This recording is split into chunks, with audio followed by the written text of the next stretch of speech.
السلام عليكم ورحمة الله وبركاته. وصفتنا النهاردة الفلافل أو الطعمية المصرية.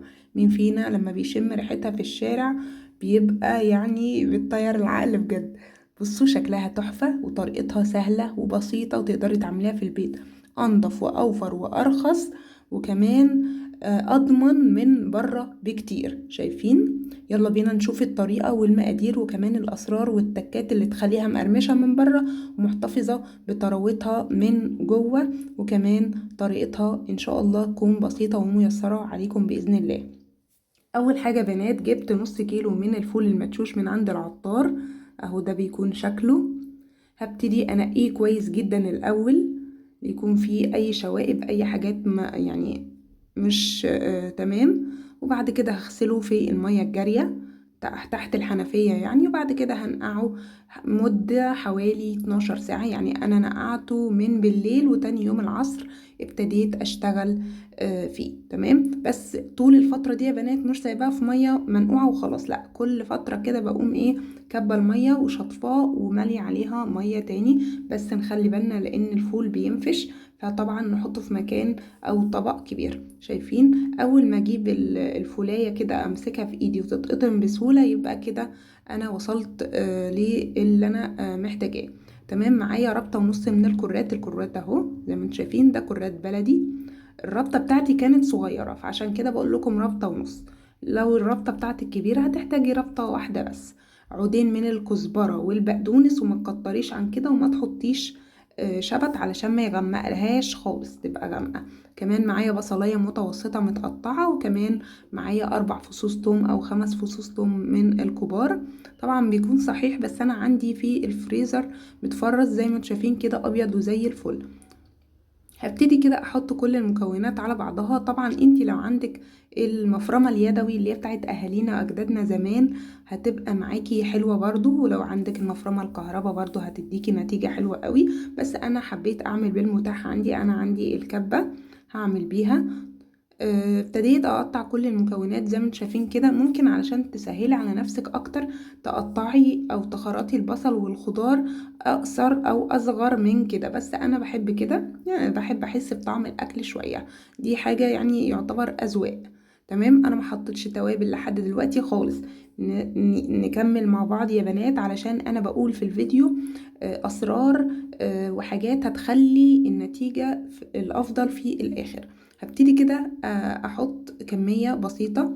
حتى لو الكبة بتاعتك او يعني المفرمة بتاعتك تاخد كمية كبيرة، ما تضغطيش عليها، لا، حطي كمية بسيطة. بصوا بضرب وبشيل، ما بضربش كده ضرب متواصل، لا، اضرب وبشيل مرة 2 3. بعد كده بفتح الغطا وابتدي انزل كده من على جدار الكبة عشان ما يبقاش اللي تحت مضروب ناعم ومن اللي فوق لسه فيه فرم خشن. طبعا يا بنات مش دي النتيجة النهائية بتاعتي. احنا لو كملنا مع بعض الفيديو للاخر بإذن الله هنشوف ايه النتيجة ونشوف الطريقة. زي ما انتم شايفين كده الخضرة بتاعتي لسه واخدة ما خدتش الضربة الكاملة.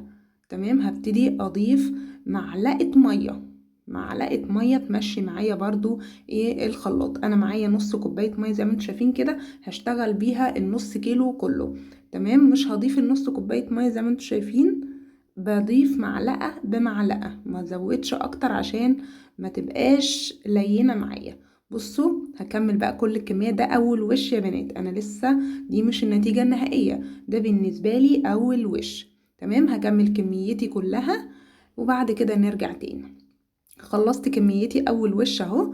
بعد كده هجيب بقى الكبة تاني وهبتدي اضرب فيها تاني. بصوا زي ما انتم شايفين انا ما كملتش بقية النص كوباية، ما زودتش عليها حاجة خالص. هبتدي كده اضرب تاني وش معايا.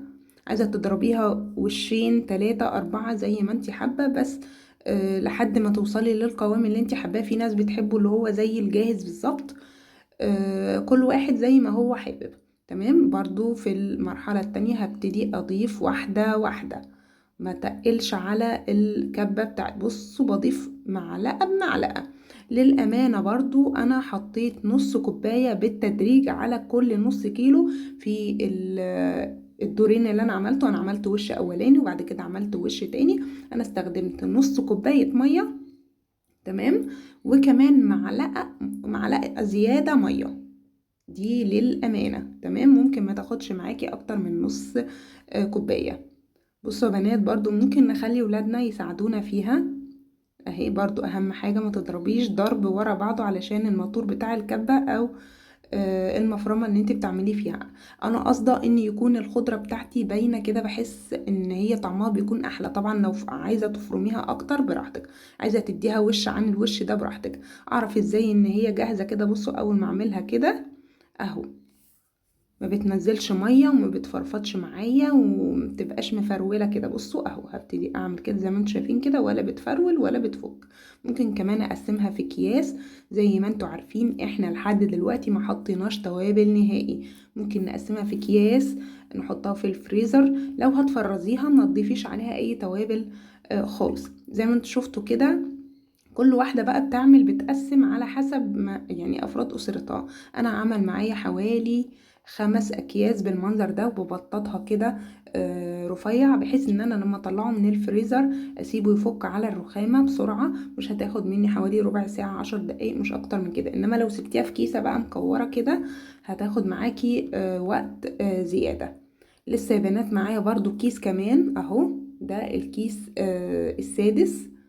وكمان معايا جزء من الفلافل برضو هبتدي اقليها، نشوفها كده مع بعض. طبعا عملنا فلافل لازم نقلي. توابلنا ايه؟ حطيت ملح، حطيت كزبرة وكمون ورشة كده من الشطة، وكمان رشة بسيطة جدا جدا جدا، اقل من ربع معلقة تنتوفة كده من على ظهر المعلقة، على وش المعلقة بتاعتك، كربوناتو اللي هي كربونات الصوديوم.